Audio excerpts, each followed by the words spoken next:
FAQs in the book of Romans. Now, we've looked at the last couple of weeks, and Romans chapter 12 is really kind of a how-to.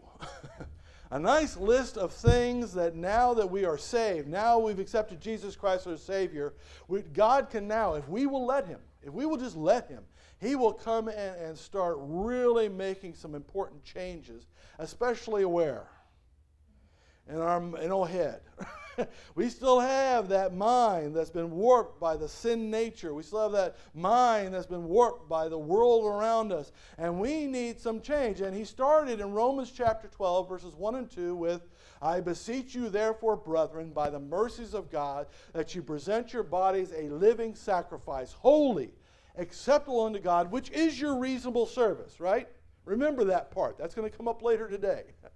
It is reasonable that he would ask this.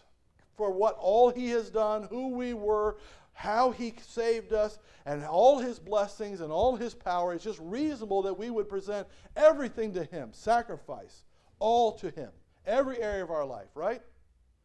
And be not conformed to this world, but be ye transformed by the renewing of your what?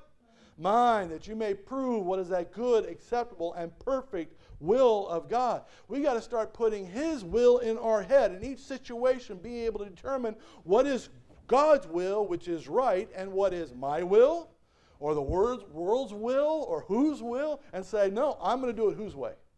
I'm going to do it God's way. Now, we looked last week at some more practical sides. So that's kind of big picture. Sacrifice everything to Him, right? Let God change your mind. It's like, well, how? What specific areas? Well, we looked at 3 last week. One is how we think about ourselves, right? Are we the most important person in the world? Are we the most important person in our neighborhood? Are we the most important person in our house? Well, maybe you, because it's just you. But are we the most important person in our family? Are we the most, who? And getting that out of our head, because again, when we spend so much time with ourselves, it's easy to start thinking that we're very important, right? That it's all about us, but it's not, is it? We are here and we're part of a family. We're part of a body of Christ. We are now His and part of a team, right? In fact, that's the second part he looked at. One is how we think about ourselves in the context of God's plan and God's work in this world, and also our responsibility. As Christians, do we have a responsibility to serve the Lord? Does God have a job for us? Do you know what it is? If you don't know what your job is, who should you ask? The boss, right? The master. Go to him and ask and take it seriously. Do it with your entire heart. Do whatever God has you to do, whether it's praying for somebody or teaching somebody or giving or whatever God has for you. We need to realize we have a responsibility to serve the Lord, don't we? As part of His family. And last we looked at just changing our mind about what we love and how we love it. So should we love evil? What if I agree with it? What if I really love the person? No, should we love evil anywhere it is? In our life, in somebody else's life. Should we ever love evil? No, he says abhor evil and instead cleave to what is what? Good. The good things. Is there good in everybody? Yes, there is. Cleave to that. Cleave to these things that are good, but we still have to stand up against the evil, don't we? In our life and others, and we have to make sure that in our life we're not allowing the evil things to take over. So again, that comes down to a changing of our mind, our attitude about these things. Now that's still pretty big picture though, right? About ourselves, our responsibilities, and things like that. This week, he starts going in a little deeper dive. Very specific. How many here work? How many here interact with other human beings? How many here know other Christians? How many here have problems? Got any of those? And we're going to be looking at, again, in that changing of our mind, having the right mind about some very specific things. The question this time is, how do I deal with daily issues and relationships? Does God care about those things? How we go about our daily life? Things we are going through in our daily life? How we interact with others? Does He care about those things? And I'll tell you right now, a lot of times we have the wrong mind about it. We have the wrong thoughts. And it will lead to all kinds of problems. Worry, fear, hate, judgment, discontent. These are all things, just the tip of the iceberg of things when we don't have the right mental attitude about these very important things we go through every day. So who's ready to dig in? You guys ready to dig in? Let's go to it. I'll go to Romans chapter 12.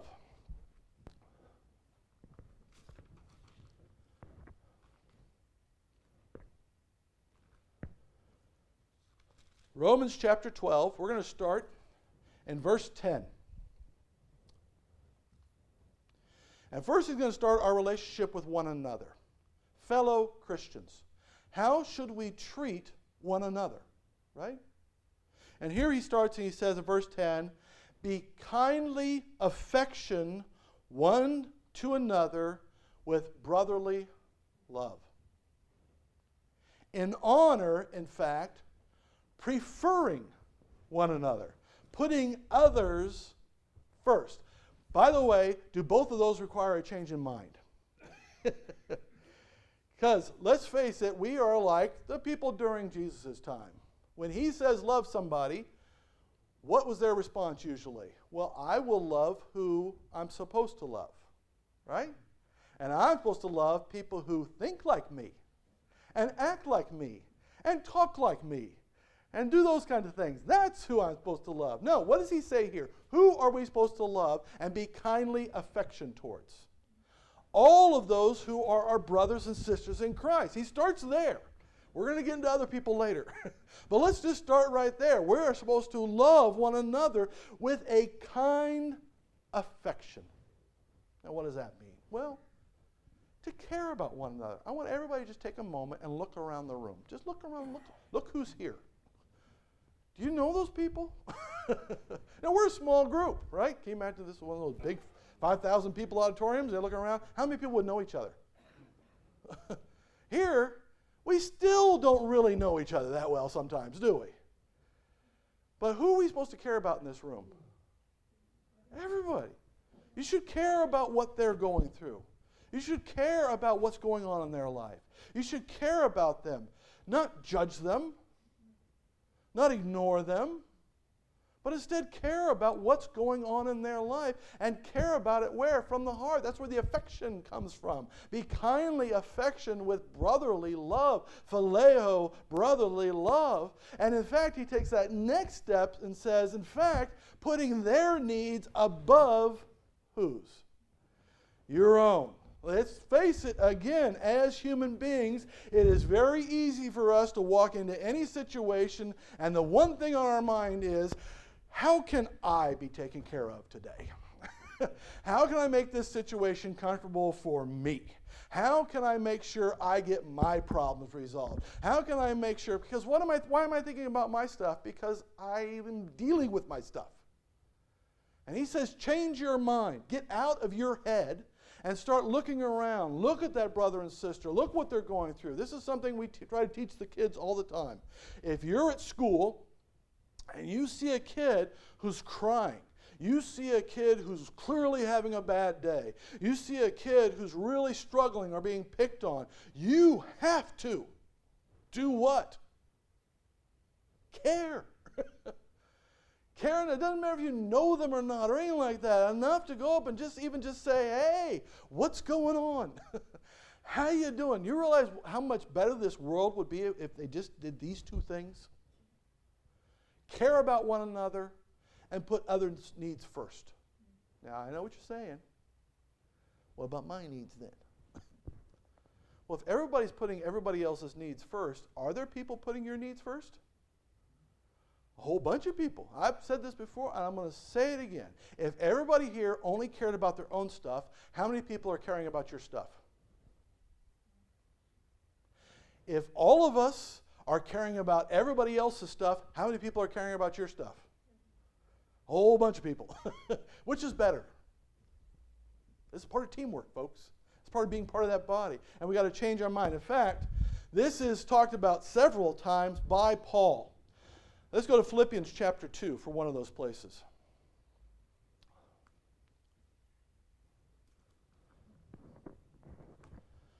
keep something over there in Romans because we're clearly coming back. But in Philippians chapter 2, Paul writes to the church there in Philippi, which again was going through tremendous persecution, going through tough times. People were losing jobs. People were being thrown in prison. People were being beaten. This is tough times. How easy is it when things are hard to just think about yourself? Very easy. But what does he say instead? Philippians 2:1, if there be therefore any consolation in Christ, if any comfort of love, if any fellowship of the Spirit, if any bowels and mercies, if there is any love at all in this world that Christ has brought to this world, fulfill ye my joy that you be like-minded, having the same love, being of one accord, of one what? Mind. Let nothing be done through strife or vainglory for selfishness, but in lowliness of mind, let each esteem other better than themselves. Look not every man on his own things, but every man also on the things of what? Others. We can't just get so wrapped up in ourselves and our problems and our issues. We've got to open our eyes. By the way, who's that good for?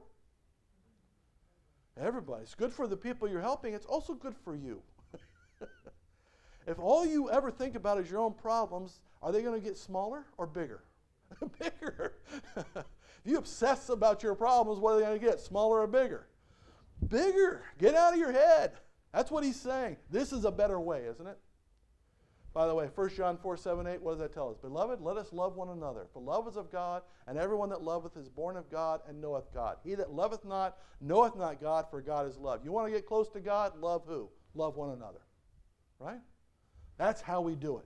So fellow Christians, we've got to change our mind and look out of our own circumstances, our own life, our own issues, and say, I want to care about those people. I love those people. Right? And I'm going to say it again. I love you. I love every one of you. I love anybody who's ever come to this church. Do you ever annoy me? I'm not looking at anybody in particular. Yes, you do sometimes. It happens. But do I love you? Do I care about you? Do I care what you're going through? I do. And we need to care about each other. How about work? Anybody ever had a job? Let's go back to Romans chapter 12, verse 11.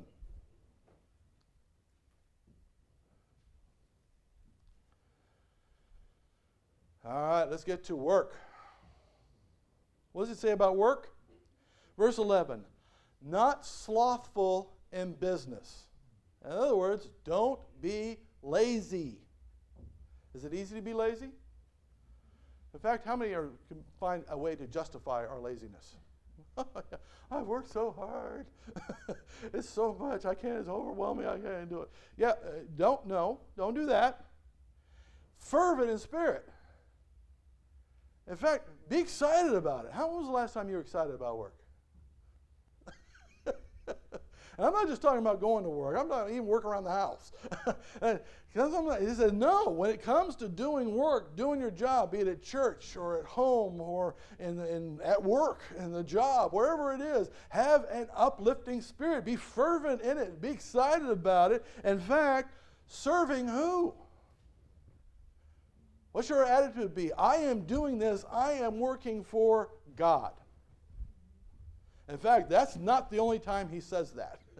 This is a big topic for him. In fact, let's go to Colossians chapter 3.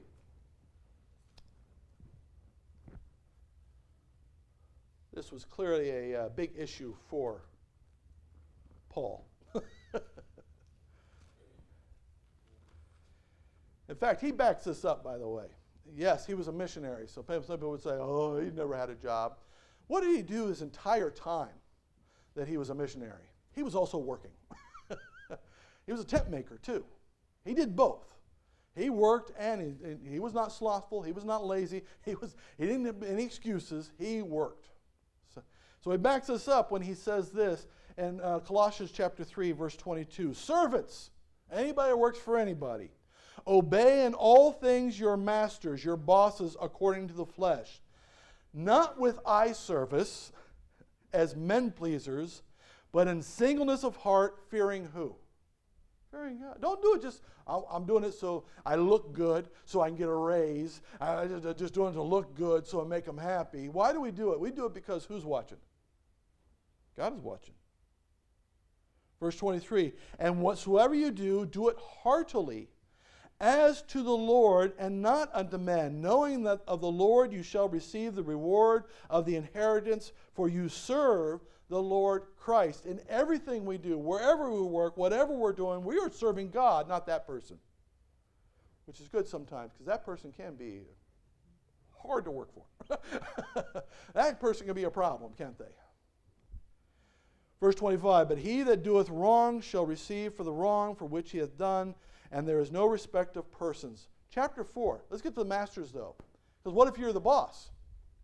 Does God care about that? Absolutely. Verse 1, masters, give unto your servants that which is just and equal, knowing that you also have a master in heaven. By the way, you masters, you can't just do whatever you want to do, because will they have to be called out for how they treated their employees? Absolutely. And they have to treat them with what? Justice, not be greedy, pay them what is fair, right? They have to do that. Because we're all accountable to who? To God. Again, Ephesians chapter 6. Had a very similar message to them.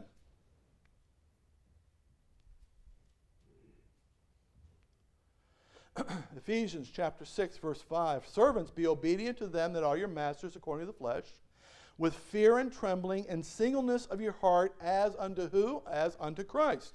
Not with eye service as men pleasers, but as servants of Christ, doing the will of God from the what? Heart. With good will doing service as to the Lord and not to men, knowing that whatsoever good thing any man does, the same shall be received of the Lord, whether he be bond or free. And you masters, do the same things unto them, forbearing threatening. Don't threatening, pushy, bossy. Don't be that way. Knowing that your master also is in heaven. Neither is there respect of persons with him. Just because you got a lot of money or you're the job, he don't care.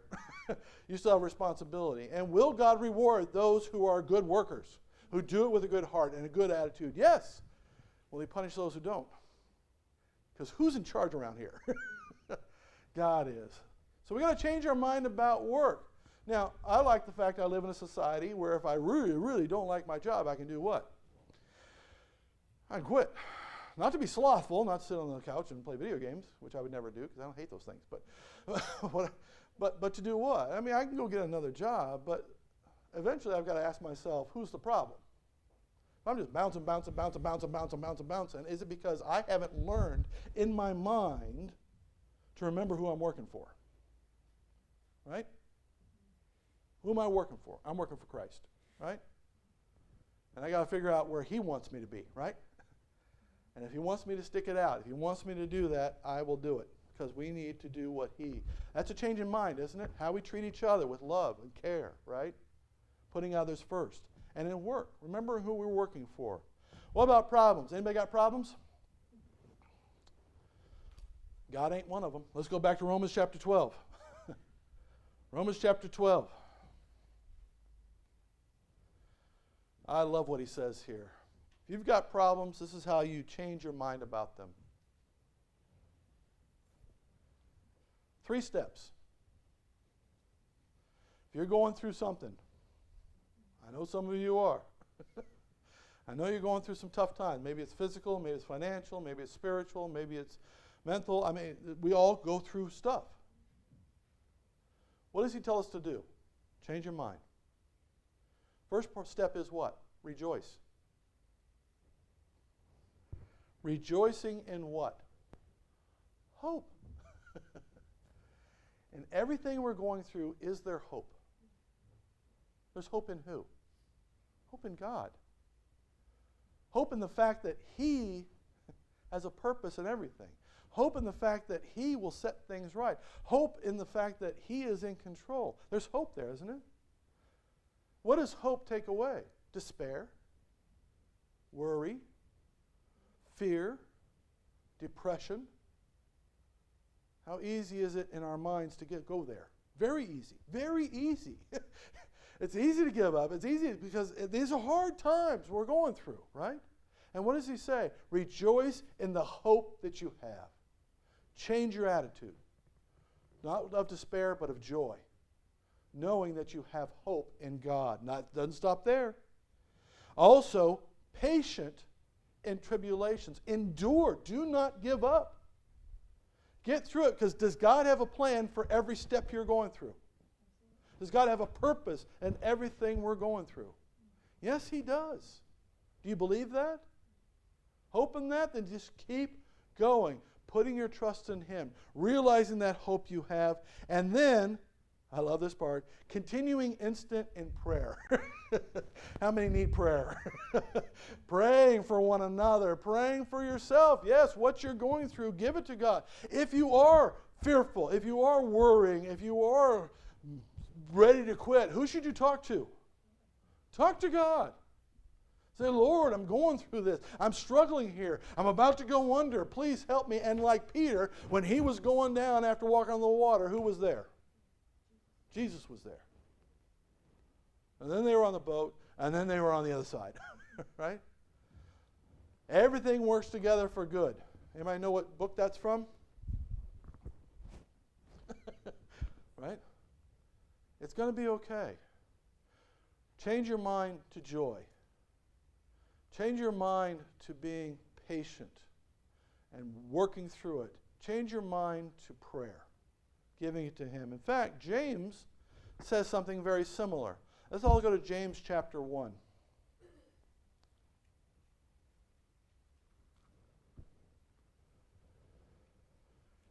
James chapter 1, starting in verse 2.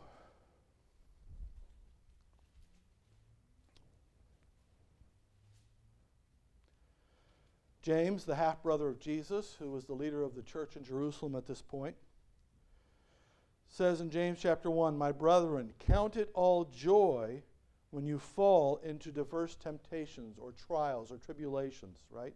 That's what that word means. He says, count it all joy. You see how he says that?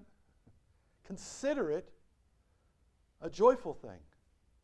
Choose to rejoice, right? When you go into all these things. Knowing this, that the trying of your faith worketh patience, and it builds us up. It endures us. It makes us closer to God when we go through these things. But let patience have her perfect work, that you may be perfect and entire, wanting nothing.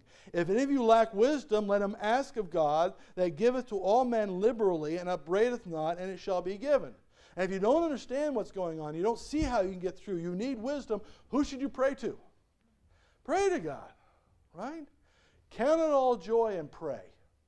What about verse 12? Blessed is the man that endureth temptation, for when he is tried, he shall receive the crown of life, which the Lord hath promised to them that love him. And there's the hope, isn't it? Go into it with a joyful hope. Go into it with patience and endurance, knowing that God will get you through, and pray. Pray, pray. Keep talking to God about what you're going through. Will he lift you up? Will he help you? Yes. That's how we change our mind about our problems. How about our possessions? Who's got stuff? Who's got too much stuff? Hey, what do we say about stuff? I find it interesting that even though we all have too much stuff, we still get very possessive.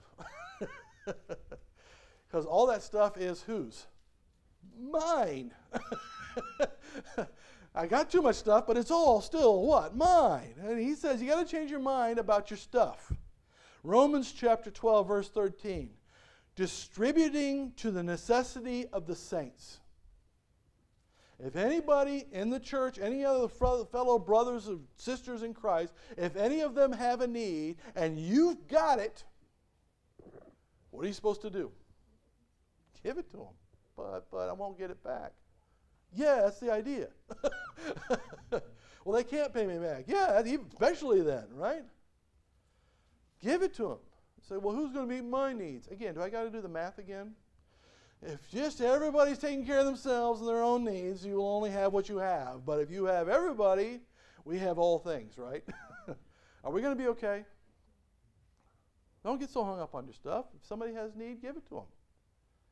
And also, given to hospitality. Now, that was a big deal back then because, they didn't have hotels and stuff like that. So if a little brother and sister needed somebody who was going through town and needed a place to stay, it was coming to your house. And you were expected to do what? Give them a place to stay, a nice place to stay, and also feed them and meet any other needs and given to hospitality. And, I think one sometimes is easier than the other. Sometimes it's easier just to give people stuff than actually have them invade your stuff. You know what I mean? To actually come into your abode and come into and use your stuff. But what does he say about that? We got to do it. And this can be hard. You ever had like 15 kids in your basement? All with sodas and snacks? Gets a little nerve-wracking sometimes. We have one rule at our house. If you spill something, just let us know. We have had a party before where we moved a chair and right under it was a big old spill of soda. It's like, no, just tell us. But that's the thing. Who gave us all that stuff? Who gave us the basement? Who gave us the carpet? Who gave us the furniture? I mean, who's blessed us so much? Is it really that big a deal? What if they ruined it? What if they just absolutely destroyed it? Well, will God provide? Yeah. Got a little harder there, didn't it? Everybody take a deep breath. It's going to be okay. See the mind that needs to change? When we get that idea, it's mine. It belongs to me. I must protect it. I must have it. What does that lead to? Anxiety and an unwillingness to share. And this is a problem. And he says you got to change your mind about that, about possessions. And what about persecution? There's one thing just to go through the normal life problems like these up here. It's a whole other thing when somebody's actively making your life miserable. Can that happen? Yeah. What do you do about those people? What's the first thing that comes to mind? How many want to get biblical? An eye for an eye and a tooth for a tooth. Come on now, that's right. They diss me, I'm going to diss them. They talk about me, I'm going to talk about them. Or we're going to go Chicago style. No, we're not going Chicago style. What does he say about that in Romans chapter 12? Verse 14. Bless them which persecute you. Wait a minute. There must be a typo. What word sounds funny there? Bless. Bless them. Bless, he said it again, just in case we weren't paying attention, and curse not. Should we hate those who persecute us? Should we want ill for those who persecute us? The answer is what? Absolutely not. If you say, well, I don't trust this Paul character, let's go to Jesus. What did Jesus say specifically about this? Matthew chapter 5.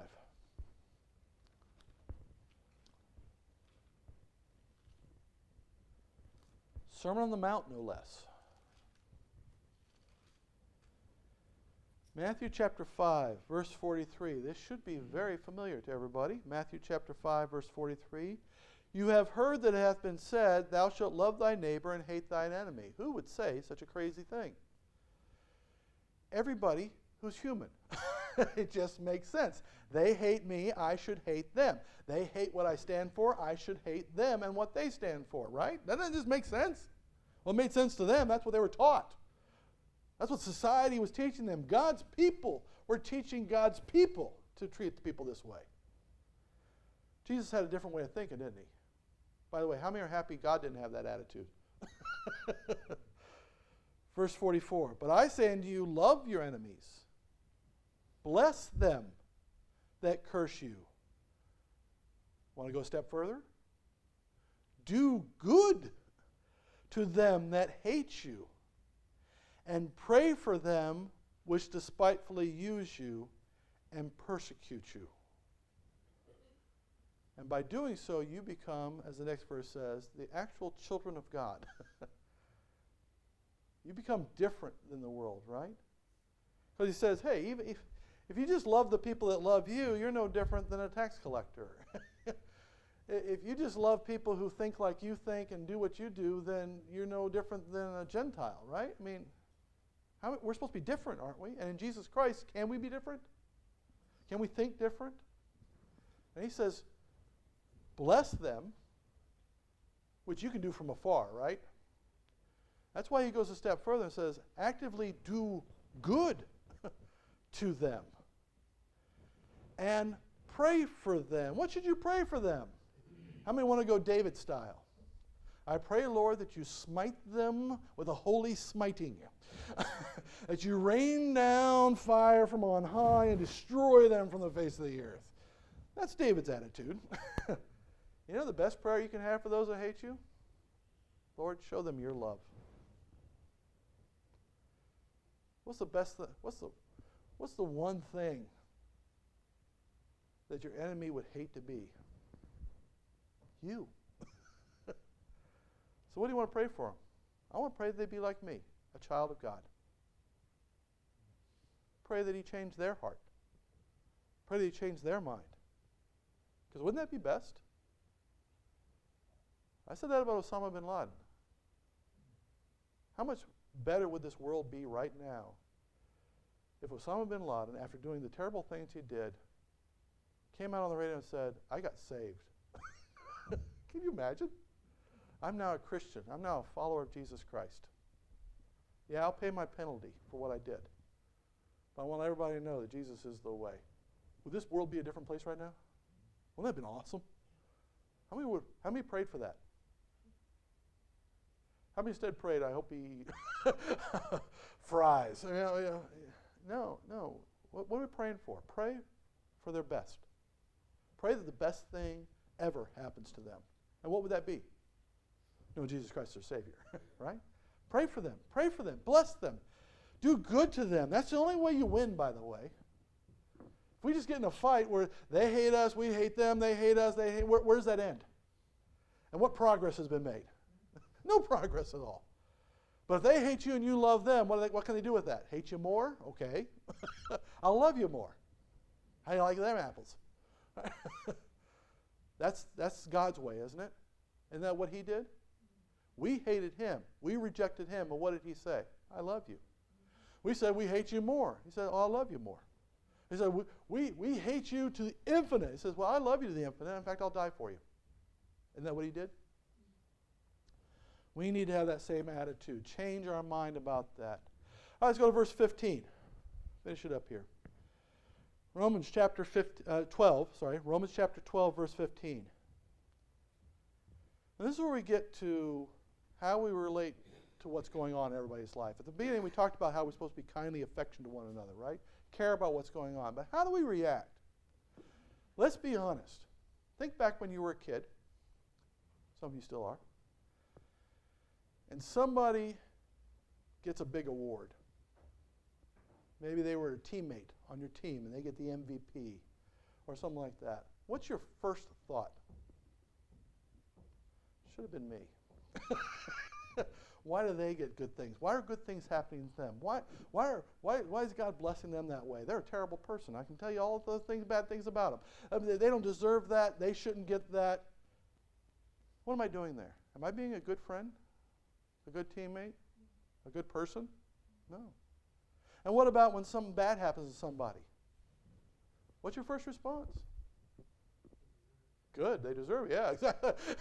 yeah, right. They must have done something wrong. In fact, that was very prevalent, wasn't it? If anybody walked along the streets where Jesus walked, and they saw somebody who was disabled, somebody who was blind, something like that, what was their first thought? Oh, they deserved it.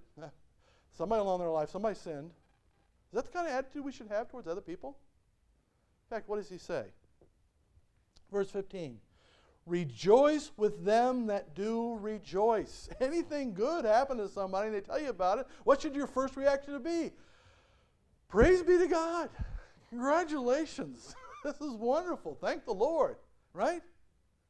Be happy for people when good things happen to them. Would that be weird? And do also what? And weep with them that weep. Have some empathy for what they're going through. Does it matter whether they deserved it or not? No. You see any qualifications on there? Weep with those who are unjustly. going through tough times. No, weep with all of them because they're going through tough times, aren't they? And this is that empathy, that care that we have to have for one another. In fact, let's do one more outside Romans. Let's go to 1 Corinthians chapter 12. 1 Corinthians 12:26. He's talking about the body of Christ, all of us, and how we are connected. And he reminds us of this. 1 Corinthians chapter 12, verse 26, and whether one member suffer, all the members suffer with it. Or if one member be honored, all the members what? Rejoice with it. We're all in this together, right? And if you need a reminder of that, go home and take a hammer and hit your thumb. What part of your body is now paying attention to that thumb? All of it. They're all weeping with it, right? They're all like, hey, let's do that. And if one part of the body's doing well, everybody's happy about that, isn't it? And so we should be the same. We should be able to be happy for one another. And also be able to weep with one another and have empathy for one another, shouldn't we? We're interconnected in that personal involvement with one another. All right, let's finish it up in Romans chapter 12. Just a couple more things, and you're going to hate the last one. All right. Verse 16. Romans chapter 12, verse 16. Be of the same mind one toward another. Mind not high things, but condescend to men of low estate. Be not wise in your own conceits. Do not be arrogant. Do not be conceited. Do not look down on anybody based on anything. Was that popular back then? Oh, yeah. Is it popular now? Yes. And back then, that's why people hated him. One of the reasons they hated him was, who would he go talk to? Prostitutes, lepers, the blind, the halt. He would go hang out with tax collectors, right? It's like, how dare you condescend to them? You should be up here with us. Meanwhile, what did they not realize? How far did Jesus come down to be with all of us? Did he condescend to come down to us, to be born of a baby in a manger? Did he come down to walk amongst us and be like us? Is he so much better than us? The answer is yes.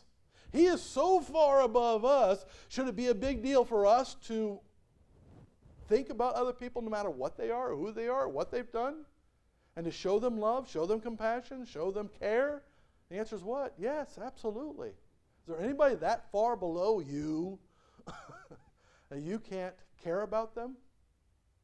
The answer is no. There's nobody. We need to care for one another and not look down on other people for anything. He says, well, their sins are pretty bad. Well, you. Yours are too. Well, they've made some bad decisions in your life. Well, we've made some bad ones too, haven't we? Oh, they got some terrible habits. Yeah. So what? Care for one another. Love one another. Get off your high horse and care for everybody equally, right? No matter who they are. You never know what the Lord's going to do. I still remember, who was here? I was sitting up front. I think before I was even the pastor. We had a guy come in. He was living in his car out here in the parking lot for a while. And he came into church smelling of lots of alcohol, dirty socks, just came in. I talked to him a few times because I want to know about him. He came up, and of course, I was the only person he knew, so who did he come up and sit with? He came up and sat with me. And I said, oh, hey, how you doing? Shook his hand. And I said, now, I stand up here, but you can sit right down there. It'll be easier for you to hear down there. So he came down. And did this church sit there and say, oh, what's that guy doing here? Ooh, who's that? Ugh. No. You know what we did? We welcomed him. He got saved, got a good job, got back with his mother. Because we didn't look at the outside. We didn't look about all the things in his life. We didn't care about his background. We cared about that Jesus Christ loved him. Therefore what? We love him. And that's what he's talking about. It doesn't matter. You're not above anybody in reality, in terms of God, right? So think about one another. The last one, I know you're not going to like it. Verse 17.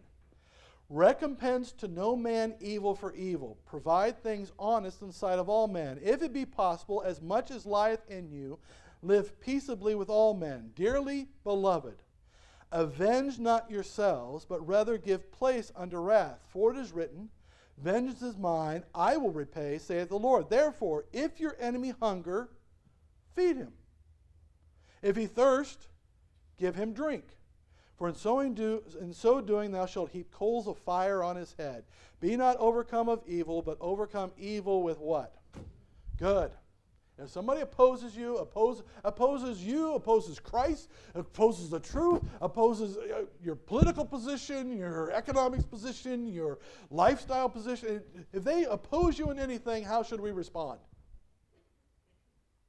Oh, look at you and your little dog too. No. What? I love you. I love you. You're wrong, but I love you. And come on, let's talk about it. I want to introduce you to Christ. I want to introduce you to the truth. What if they still hate you? What if they still oppose you? As much as lieth in you, live peaceably. If they refuse peace, then that's their problem. But doors are always open to anybody, any conversation, any time, as long as willing to listen to the truth. Always open, isn't it? Doesn't matter what their background is, who they are, what religion, what does it matter? It does not. Whose job is it to punish? Whose job is it to revenge? God's. Who's going to do a better job, by the way? You or God? Let God handle it. He'll do it in truth, first of all. He'll do it for the right reasons, the right time, but he'll also do a much better job at it. So let him take his place. So when you look at people doing you harm and things like that or opposing you, don't look at them as enemies. Just look at them as they're just people. People who are lost. People who don't understand the truth. And give them the what? Give them the truth in love, right? Keep giving it to them. Now, is all of this reasonable?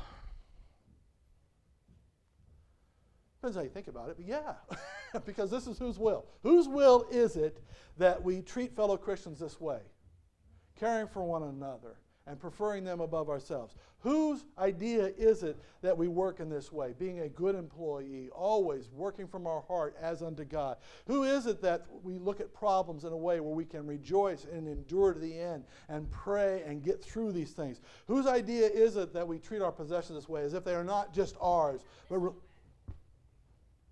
my phone's. Okay. I'm asking questions, my phone's answering them. So I'd be very interested. Yeah, they've got some answers. Okay, all right. Persecution. Whose idea is it that we treat persecution this way? Whose idea is it that we involve each other's lives this way? Whose idea is it that we not be so high-minded? Whose idea is it that we actually not take it on ourselves to avenge ourselves for wrongdoing? Whose ideas are these? God's ideas. Who's right and who's wrong? If you disagree with any of these, who's wrong?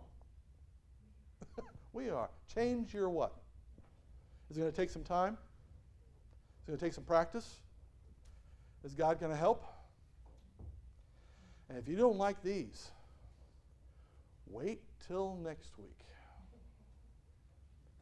You're really not going to like that one. Chapter 13, we'll get to it. But keep in mind, these are not only just right, but these are reasonable, aren't they? That we do it God's way. What has he done for us? Has he proven himself to be right all the time? Is this reasonable that we do it his way? How many can find something on this board they can work on? I can find a bunch of them. And we need to keep working on them. Who can help us? Who will help us? God will.